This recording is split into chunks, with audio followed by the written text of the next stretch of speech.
Здравейте, казвам се Вера Петканчин и от 2 години живея в село Чуковец, община Радомир, а от 1 година съм част от Народно читалище Христо Ботев 1938 в нашето село. Това зад мен е сградата на старото училище в Чуковец, което от миналата година е дом на нашето читалище.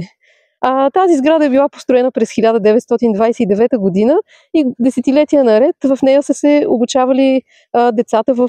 селото. За съжаление обаче в края на 1960-те, началото на 1970-те, училището престава да съществува и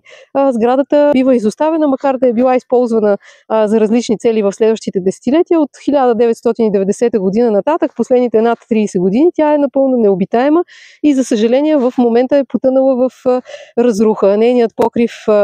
със всеки следващ дъжд все повече се влошава неговото състояние и на множество места има течове, помещенията вътре, които едно време са били класни стаи, в днешно време са малко призрачни и така порутени.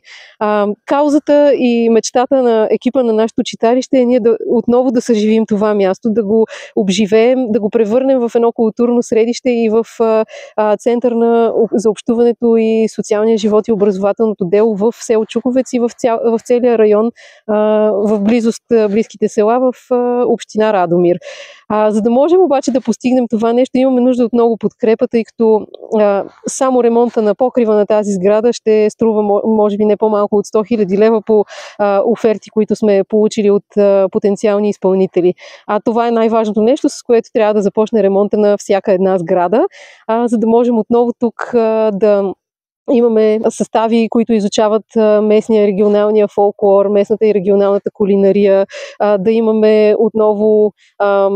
библиотека, място, на което местната общност да се събира, да се правят прожекции, да има курсове, занимания по народни танци, по рисуване, по дигитални умения, да има занимания най-различни с деца. Прекрасният двор, който виждате, който е много голям, да можем в него да изградим една биоградина, да имаме игрище, да имаме всякакви различни курсове, с които се възстановяват старите български занаяти, като например сухата зидария и много други идеи, които са свързани с социалното предприемачество и с това да подпомогнем нашето читалище с дейностите, които ще извършваме тук, било то общност на кухня или общност на работилница, да може да генерират приходи за в бъдеще за издръжката на читалището. Всичко това би било възможно единствено и само с обединяването на много хора и с включването и помощта на всеки един от нас, като възможностите за това са много. И ето, например, първата, нашата кауза вече е част от кампаниите на ДМС и бихте могли да подкрепите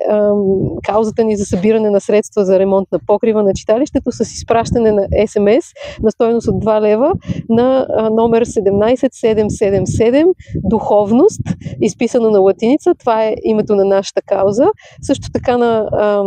платформата dmsbg.com бихте могли да направите дарение на сума по ваш избор с дебитна карта или по много други начини, които са написани на платформата. В следващите седмици ще ви запознаваме поетапно с нашите подробни планове за развитие на това място и се надяваме да получим вашата подкрепа.